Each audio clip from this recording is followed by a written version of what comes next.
ភពលោកដ៏ធំធេងដែលខ្ញុំធ្លាប់ដើរកាត់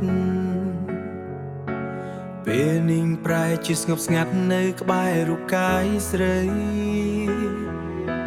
មិនបាច់ស្វែងរកអ្វីដែលនៅឆ្ងាយហួងពី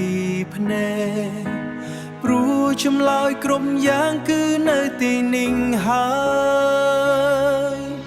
មិនប្រាថ្នាអ្នកផ្សេងក្រៅពីអូនឡើ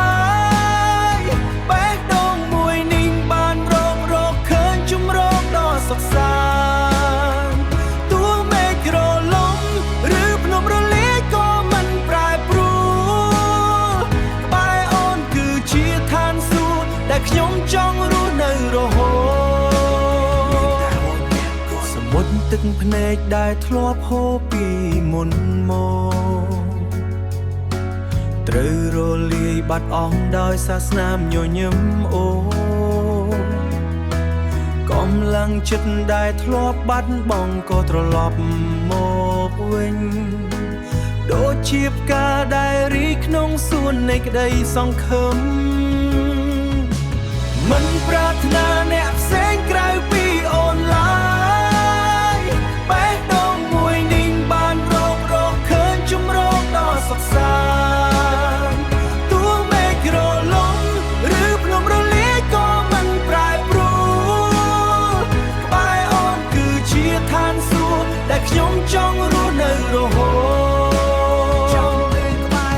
ទោះជាពេលវេលាកន្លងផុតទៅរាប់ពាន់ឆ្នាំ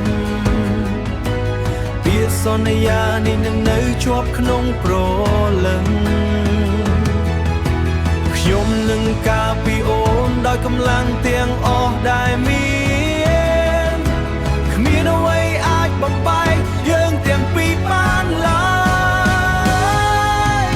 មិនប្រាថ្នាអ្នកផ្សេងក្រៅពីអូនឡើយបេះដូងមួយនេះបានរកឃើញជំរកដ៏សុខសាន្តទោះមេឃរលំឬភ្នំរលាយក៏មិនប្រែប្រួលបែរអូនគឺជាឋានសួគ៌ដែលខ្ញុំចង់រស់នៅរហូតមិនប្រាថ្នាអ្នកផ្សេងក្បែរអូនជានិ